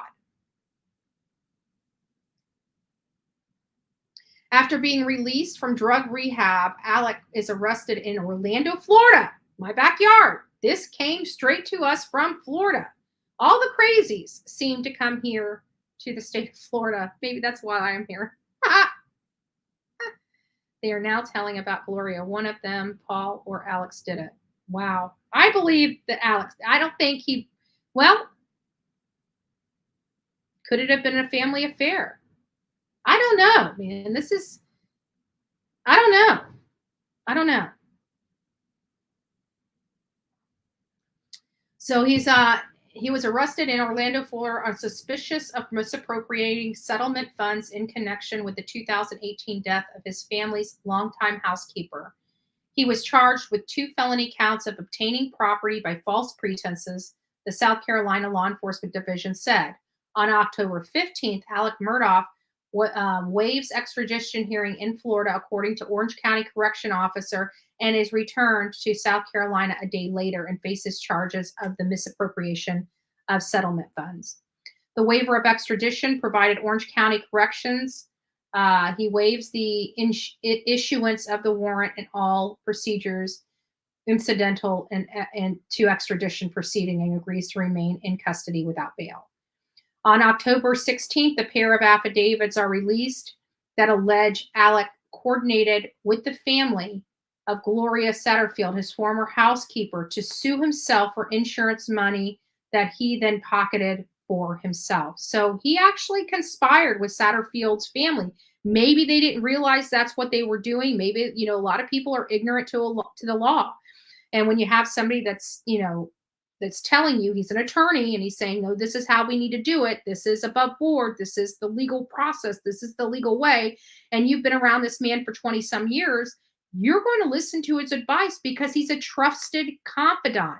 Your family member trusted him so much so that she spent 20 flipping years cleaning after that man in his household. She watched that boy grow up. She watched Paul grow up from a little boy, and now they're all gone. They're all gone. So sad. So sad. And sad that, Gloria's family was part of, the whole scheme. But again, they may not have been none the wiser. A South Carolina judge denies Alex Murdaugh bond and orders him to undergo psychiatric evaluation. He doesn't need a psychiatric evaluation. What he needs to do is lay off the sauce. Lay off the sauce. I don't think this man was like this years ago. This has come around when his addiction took hold of him and gripped him. And I remember those days. I was 20-something years old, and I remember I had just XYZ dollars and needed to go pay the phone light, and I'm heading to the store to take, to go pay the phone light bill, and I'm taking a detour, right? I'm taking a detour by the man's house. It's ugly. It's disgusting. It is life. It's the life of addiction. It's sad. It's sad. October 19th, a South Carolina judge denies Alex bond and orders him to undergo psychiatric evaluation. There is no way this court can set bond at this time, the judge cited, saying, I am therefore denying bond at this time and require Mr. Murdaugh to undergo a psychiatric evaluation to be submitted to this court for further consideration at a later date. On October 22nd, the state police in South Carolina releases an audio recording of the 911 call made after Alex Murdaugh was shot on the roadway in September in what authorities alleged was a failed insurance fraud scheme. The recordings, including 2 calls made from Murdaugh himself and the third made by a passerby who told 911 dispatcher they did not stop because the scene looked like a setup. So these are passerbys that are picking up the phone, calling law enforcement and saying, hey guys, this looks like a setup. I'm not stopping, but there's a guy bloody on the side of the road. Interesting. And talk about, that intuition, that internal instinct that we talk about so much. This person could have got out of the car and equally got shot, right? But they trusted their judgment. They evaluated the situation and they were able to assess it appropriately. On October 26th, attorneys for the estate of Gloria Satterfield, the Murdaugh's housekeeper, say they've reached a settlement with the former law firm of PMPED. Satterfield and the law firm have reconciled their differences. Attorney Eric Bland, who represented the Satterfield estate, told CNN at the time. So now we're going into November 2021. South Carolina judge once again denies Alex Murdaugh's bond on charges stemming from the alleged misappropriation of settlement funds in connection with the family's longtime housekeeper. So they're still struggling with just this housekeeper issue, and they're keeping him in jail. This is probably that low-hanging fruit that I'm talking about all the time with the Summer Wells case, where they're going after him. I mean, these are some big charges, but they're keeping him in jail. They're keeping him in jail on unrelated charges to these bigger crimes. And that really is that low-hanging fruit that I'm talking about. And this is what I believe the strategy needs to be for law enforcement all over the country, is when you have these things, find those things that you can get these people locked up and put in jail for, and make the case so much so that their bond is either way high or no bond at all. And that's how you work these angles. You don't let them run free and act like they've got a life and, slap the face of the public while we're watching them live their life while all these other people are suffering because of the stuff they did. So I think that this is part of that.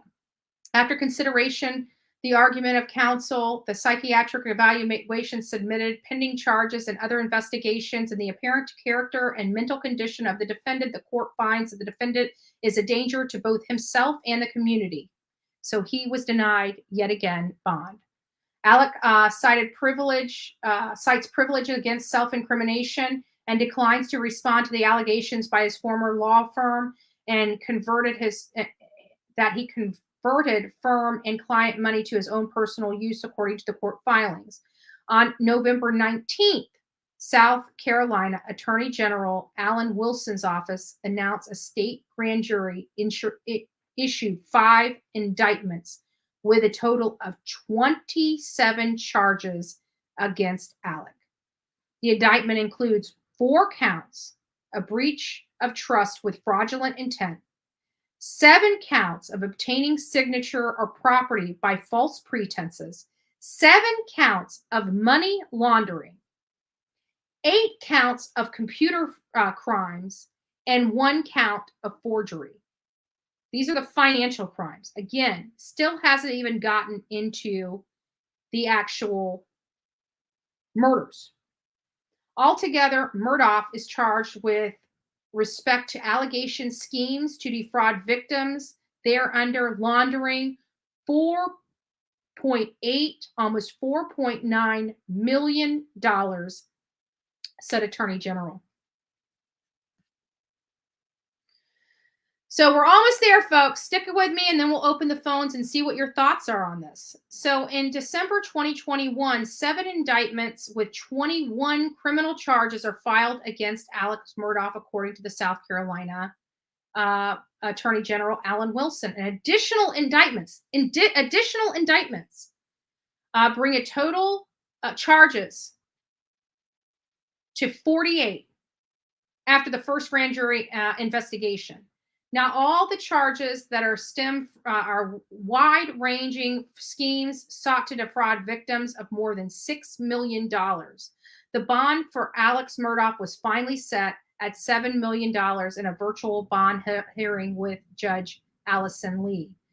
Alex Murdaugh agrees to pay $4.3 million settlement with the family of Gloria Satterfield, his former housekeeper, according to the family attorney, Eric Bland. Now, his whole family's gone now. His whole family's gone. He's going to jail for many years. It appears that he only has, if I'm correct, correct me if I'm wrong, audience, he has 1 son left, Buster. He's going to be the sole survivor of this family. Am I correct on saying that? Or is there another child that I've missed in all of this?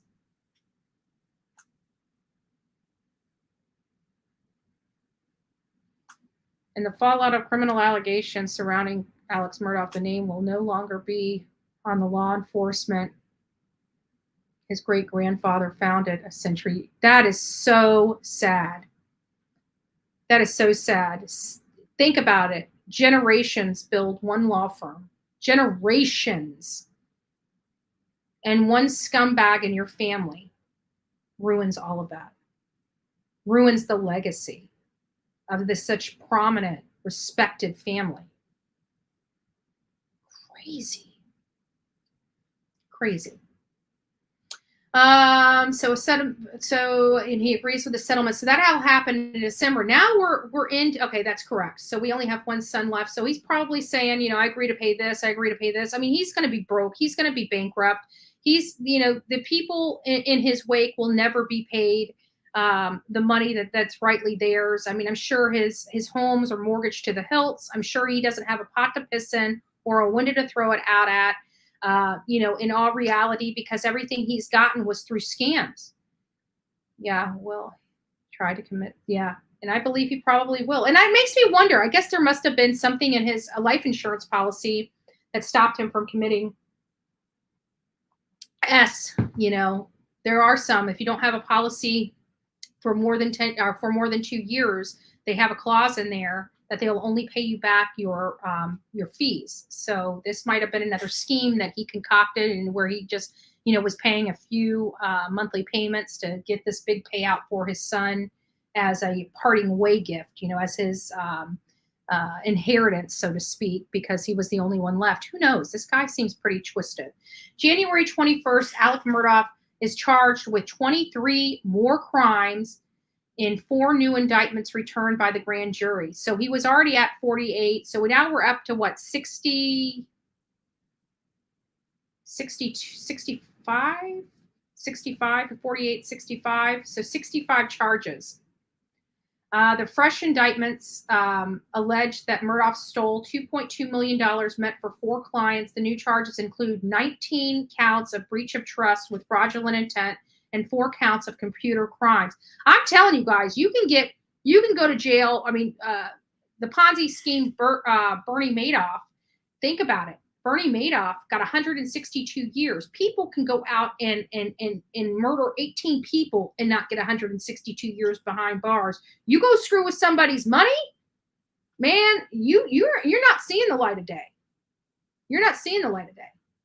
So now he's, and it says now faces a total of 71 charges stemming from accusations he defrauded victims of nearly $8.5 million. So you notice how this is calculating up.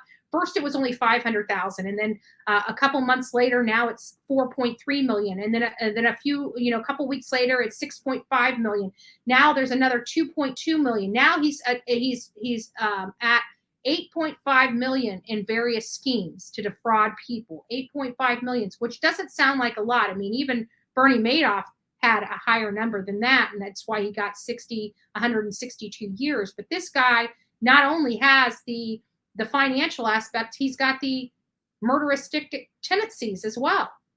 And how all these people in a matter of 3 years, or, if we go back to Stephen Smith or whatever his name is, to 2015, you got a 6-year period here where people are just falling. Madoff. I knew some of Madoff victims, Amy says. Madoff, not Murdaugh. Madoff. And now he's got all these people dying. If these people didn't start dying around him, he would still be scheming people and defrauding people right now. I truly believe that. On June 3rd, South Carolina law enforcement officials announced they sought to receive permission from the family of Gloria Satterfield to exhume her remains. Now enough information has come back with this 2015 killing, his wife and son, the housekeeper, his grandfather or his father, and then him being almost killed himself. They're saying, okay, well, we believe this is staged, so we're going to start looking into this deeper. So now from 2018, so 4 years later, they decide it's time, 4 years and some months, because she died in February of 2018. So 4 years and some months, they decide to reach out to the family and get the process to exhume her remains from the family. The exhumation stems from Hampton County's coroner request that led the state law enforcement division to open a criminal investigation into Satterfield's death. The decedent's death was not reported to the coroner at the time, nor was an autopsy performed. On the death certificate, the manner of death was ruled natural, which is inconsistent with the injuries sustained in a trip and fall accident, the coroner's request to law enforcement division said. So he actually said, this story doesn't make sense. they're listing on her death records that she died by natural causes, but everybody's saying she died accidentally, and these things are inconsistent. I wonder, do you guys think he bought that death certificate? Do you think he paid somebody off? I mean, he did have money at the time. It wouldn't be uncommon. Hey, Rainy Cat, hope you're doing well. I think when he paid the guy to shoot him, he really wanted it to look like someone was after his family, so it would turn Ellie away from looking at the murder of his wife and son. Good point. Good perspective. Yeah, possibly. Stormy says that People magazine reported that sometime before June 7th, 2021, Paul's mother, Maggie, made arrangements for a forensic accountant to review the family's finances. This could have been the motive for her murder. Wow. She was smart. Maybe she realized her son or her husband wasn't the same man she married, that he was spiraling out of control. She probably knew a lot about his drug addiction and was just trying to hang on and pray. I saw this Break Every Chain. It was an inspirational movie. I don't know if you guys have watched that on Amazon Prime or not. I watched it last night, which is one of the reasons why I didn't go live yesterday afternoon, because I had something come up that was unexpected, but I sat there and watched the movie last night, and I was in tears. My makeup was running down my face. It was a really, really beautiful story. But your wife knows the changes in her husband. They just know. They just know. What else are we at? So June 28th, the former acquaintance of Curtis Edward Smith is indicted on 2 counts of criminal conspiracy by South Carolina State Grand Jury, according to the announcement from South Carolina Attorney General Alan Wilson. Smith allegedly shot Murdaugh in an attempted insurance scam in June 2001. The indictment provides detail of Murdaugh's giving Smith hundreds of checks with common understanding that Smith would convert the check into cash. The indictment stated that over a number of years, the proceeds went to Murdaugh's benefit with the intent to carry on the concealing of a myriad of unlawful activity. The charges against the 2 men involved approximately 437 checks totaling $2.4 million that went from Murdaugh to Smith in October 2013 through February 2021, said the news release. So this has all been kind of concocted. These scheming has been concocted all the way back to 2013, according to this. Smith also indicted on 4 counts of money laundering over $100,000 forgery. 3 other drug offenses included allegedly trafficking over 10 grams of meth, according to the release. July 12th, the Supreme Court disbars Alec. July 14th, Alex Murdaugh is indicted on 2 counts of murder. And that's just recently today, today's the 15th. So this brings us all the way up to yesterday, when he was indicted on 2 counts of murder and 2 counts of possession of a weapon during the commission of a violent crime in connection with the 2021 killing of his wife and son by Colleton, Colleton County Grand Jury, according to South Carolina Attorney General Alan Wilson and South Carolina Law Enforcement Division Chief Mark Keel. So that brings us to where we are today. Like I said, this is a saucy case. This is without a very saucy case. This has all the money, the power, the prestige, the generation of the family name, the family legacy, all being destroyed by one drug-fueled, murderous maniac known as Alex Murdaugh. So I'm going to go ahead and open up the phone lines. I'm interested in you guys. This is crazy to me. This is like, yeah, this is crazy. What in the world is going on with this family? And it's not even the family. The families, you know, you're used to seeing families of prestige. You know, they all have weird problems because the life of the rich and powerful is much different than the life of us low bottom feeders deal with. You know, we don't deal with these kinds of problems. We have our own problems. Don't get me wrong. We've got a lot of our own problems. But we don't deal with problems like this. Maybe we do. Maybe we do. All right, guys, phone lines are open. Phone lines are open. 941-405-3357. Phone lines are officially open. Let me know what you think, man. This is crazy. This is absolutely just nuts. I think it's YouTube. Mine is buffering too. It could be, I've got so many, I got a lower internet. So it could be my internet that's buffering, you know, cause I got so many different channels and pages opening. I'll once I'm done with this live, I will reset the modem. Oh, absolutely. Absolutely. But this is a saucy case. Like I said, it's got all this stuff going on in it. This man, Alec, that was supposed to have this amazing life when he was born to Randolph. He was supposed to have this beautiful, gorgeous life. He probably, you know, the family, his wife, you know, back in them days, the families met each other. Like you couldn't, a family like the Murdaugh family could not marry somebody that was beneath them. So that means that the wife, Maggie, was also a good person, probably came from a prominent family herself, because that's what happened back in those days. Prominent families married prominent families, period. You know, and you wouldn't have somebody like Alec marrying a waitress at the local, you know, shake shop. It didn't work like that. It still doesn't work like that with these types of families. You know, they don't,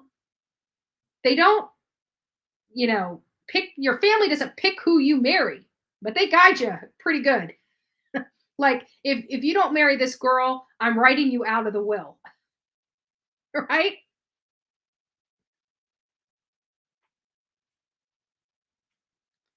Oh, maybe we'll look up those. Maybe we'll look up those and play another one, because this is not, you know, this case is just heating up. I mean, you know, we heard about this, and the reason why I know I heard about this in this is not a lie, is because Miss Robin has been talking about this case. She talked about it when it first happened. When did you talk about what was it? February of this year, I think, was when I was there. You were telling me about this case when I was heading to South Carolina for all that other stuff that I was dealing with in South Carolina. You're like, you need to look into this. We went and talked Colehep, of course, but I believe you brought this up because I remember you talking about how crazy this was. Or maybe it was Olivia.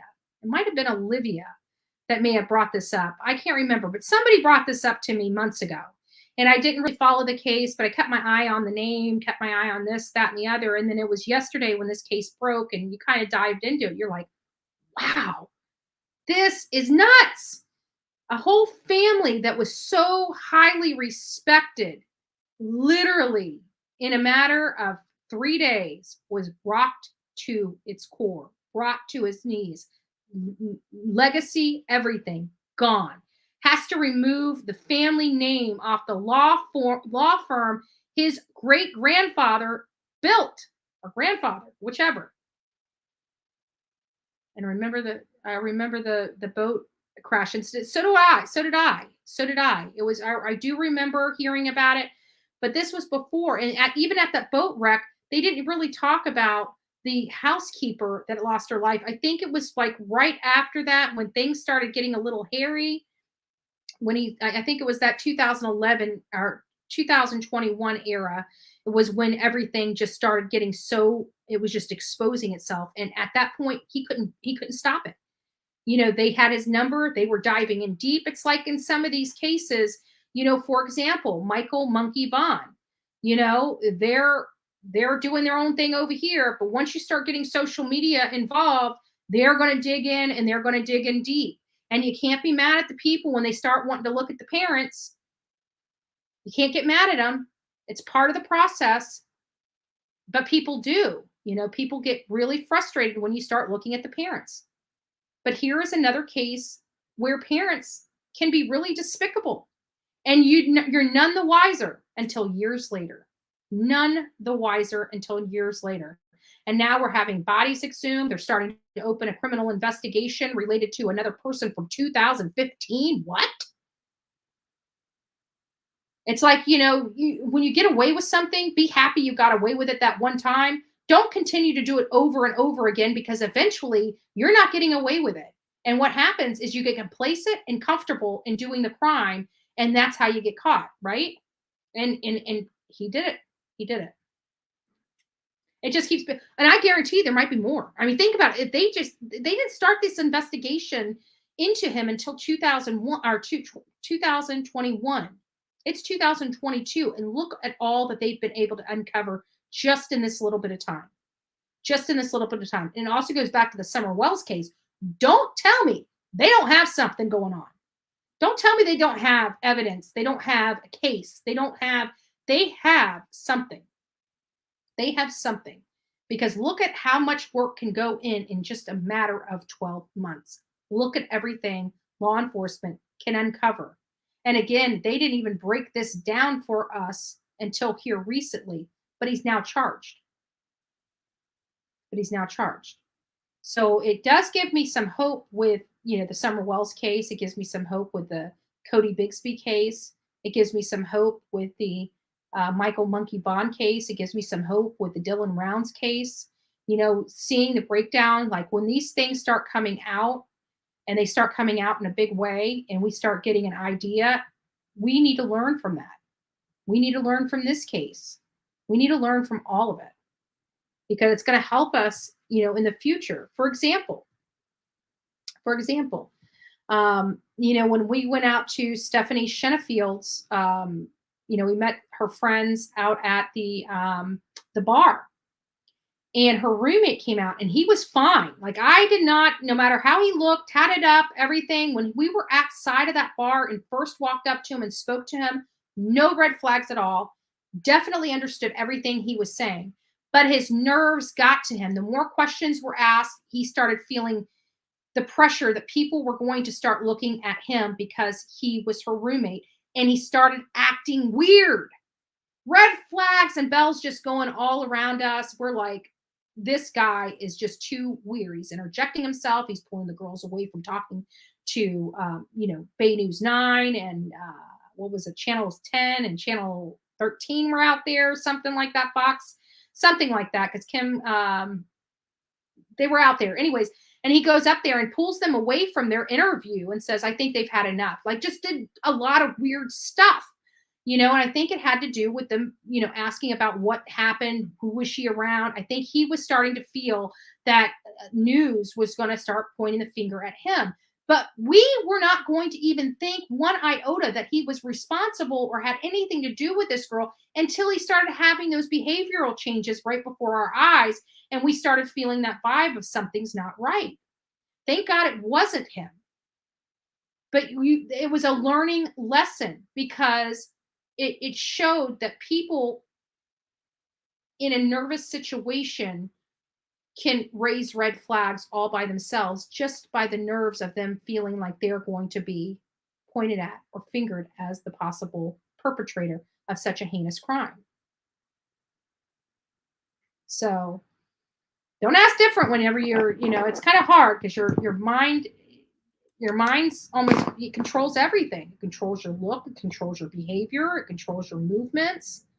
And when your mind is clogged with a bunch of stuff, it just makes you act weird at times. But try very hard not to do that. This is Betty. Hi. Do you guys have any toilet paper?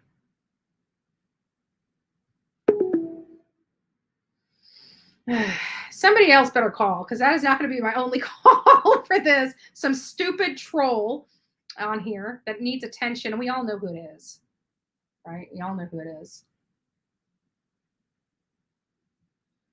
If you watch the screen of the boat crash, you hear the other kids telling Ellie, Paul is a Murdaugh. They won't do anything. Yeah, that's the stigma when people of prestige, when people of prestige get involved in this stuff, you know. So next time you decide to troll me, why don't you use your real voice? I mean, you get to see my face and my real voice. Why are you such a coward? Hmm? Hmm? We all have an idea who you are, so you told on yourself multiple times. Just saying. Just saying. So we're at the top of 2 hours on this. Let me just look at a couple things here. Is there any other questions you guys have? I mean, I'm thinking we probably need to dive into this a little more. We also need to get the likes up on this channel. You know, this is not a common topic for us. You know, we are segueing into some other crimes. And like I said, this is salacious. I'm going to be following this because this has got, you know, the all the interesting stuff in it. Was the cabbage flower hat person? Was that cabbage flower hat person? Probably. Molly Brown. I want to call. Wait a minute. Yes, we'll wait for Amy to call. That's too funny.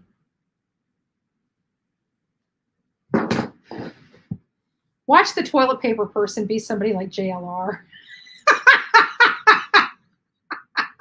Just joking. I'm just joking, my friend. Oh, hold on. Let me grab this phone. Hey, Libby, I'm live right now. Can I call you back?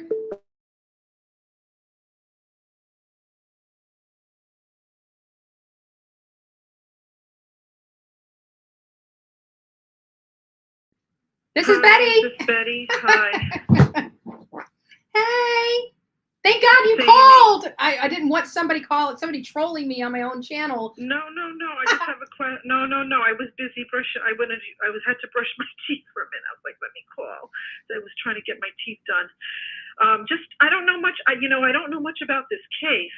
You know, I really I wasn't following true crimes as much as, you know, when this case, you know. Well, we were all focused. I mean, let's be honest. We were all focused on Summer Wells and Gabby Petito when all this stuff was unfolding. But you know what this highlights to me? It just highlights how, you know, people with money, everything gets so I can't even explain. It just colors everything. Everybody wants to treat, you know, as far as justice, everybody that has money gets treated differently. It puts the public at risk when you have these very wealthy, powerful people dictating the justice system. It doesn't do us any good. It really makes us unsafe. You know, and I may get a little political here, but as far as, you know, when I think of that Uvalde case with the kids when they just released the tapes this week, which was very upsetting to the parents. My thing is that if these kids were kids of politicians in celebrities and elites, this would have never happened because these kids would have been treated differently. They would have been protected like Fort Knox. I'm very tired of this two-tiered system that we're living in, that our country is not supposed to be running this way. And everybody should have an equal chance. Everybody's life matters. Absolutely. And I don't care about what color, whatever you are.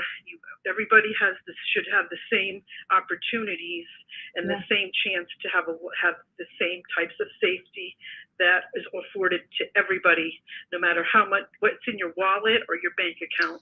And I just think it's very wrong that people's, you know, perceptions have been colored, you know, even, you know, with healthcare, people with more money is going to get better care, or they're going to be just given such preferential treatment above everybody else. So, you know, that's just my thought for the day. And the other question I've been wanting to follow up on was, remember Serenity McKinney, that case? I was just curious because the mother was pregnant when she went in. I'm curious as whether she had that. She probably had to have had that baby because of this, what month she was in when she was arrested. I just am curious as to what happened. If she had it, who got the baby? I don't know. No one's been following up on that part of the case. So that's, I don't know what Yeah, else I'll have tell to you. look into that because I've got her information up as you're talking. I'm actually looking into, any updates on that. So I'm going to have to probably dive a little deeper to find that information because it doesn't appear that it's readily available just, by a Google Right. search. So I'll look into that and get back to you. If I've got to call down, I'll.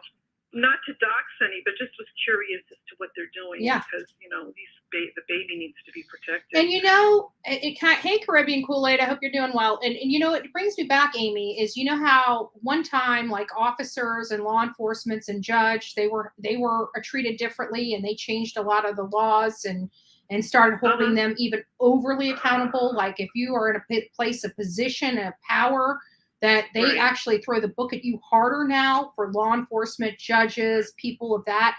Why not these powerful and prestigious families that have just as much influence and just as much power as, say, law enforcement? And just don't do it because the midterms are around the corner either, because that's not going to influence my vote. Yeah. When these people in the DA's office are starting to get tough on crime when they've ignored it for the past how many years they were in there. So I have to also look at the timing. And this is the bad part about families being in power too long. Like the Bushes were in power way too long.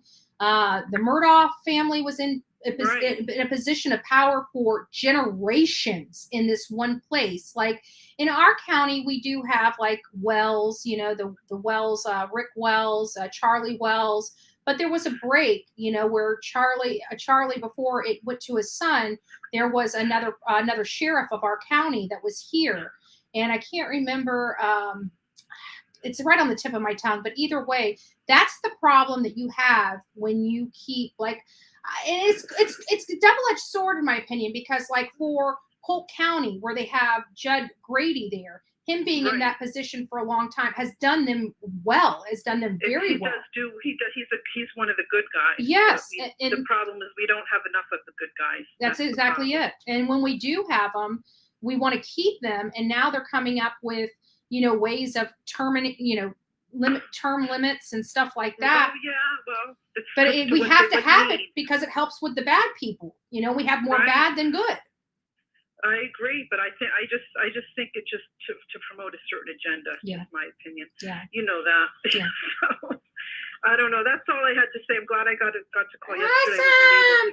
Thank you so much. Have a good day. You now. too. Bye. So that's going to be the last call. I know it was kind of short. I just looked at the time. If many of you guys don't know, Dolly's going live from the meeting place where, and I think he said he was going to go live right about now or 1:00 for the press conference with Cody Bigsby's mom. Cody Bigsby's mom apparently is big mad, according to Dolly Vision, and he's going to be going live. So I want to make sure I power this down because I know we share subs and I know you guys are interested in the Cody Bigsby case. So guys, get on over there. Go follow Dolly. He should be coming on if he's not already on now. He is doing great work there in Virginia, covering Cody Bigsby's case, and definitely want to support him as much as possible. So if you guys haven't had an opportunity to sub up Dolly, please get over there, sub up Dolly. He's going to be going live from the press conference, So get over there. Guys, I love each and every one of you. I want you to have an amazing Friday. Enjoy your day. I've got Olivia coming over here, so we're going to start girls' night late. If it doesn't go on tonight, depending on what we all do, because this is a work meeting that I'm having with Olivia. This is not fun. This is a work meeting. So sometimes work meetings actually extend longer than you anticipate. So if I don't do the live tonight, we will do it Saturday night like we did last week. We will be getting back on to a Friday night party. But for all intents and purposes, we are going to shoot for tonight, but just understand I do have a business meeting at 6 p.m. and it could roll over to 9, 10 o'clock. I don't know where it's going to go, but we will. If we can't do it tonight, we will do it tomorrow night. I'm just forewarning you guys. I apologize for the confusion. I know we were set, but I forgot about my meeting with Olivia. We've had this day planned for well over a week, and it just slipped my mind. I didn't put it in the schedule, so I apologize about that. But we will have our girls' night. We will have our girls' night either tonight or tomorrow night. But just be on the lookout for that. I love you guys. Make it a great day. Go out and have a great time. And don't forget to do an act of kindness. One act of kindness for a perfect stranger today. That is your only homework from the Bullhorn Betty channel. We want good karma for ourselves. We want good karma for you. And we want good karma for everyone else as well. So go out there, create your own good karma, create some goodness in your own life, and tell the people that you love in and around you that you love them each and every day, not just some of the days. God bless you. Take care. Peace.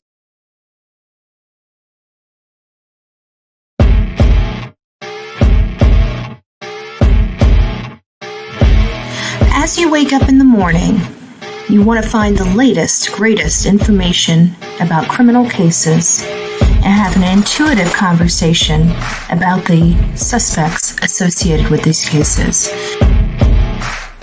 Head over to the Bullhorn Betty channel on YouTube.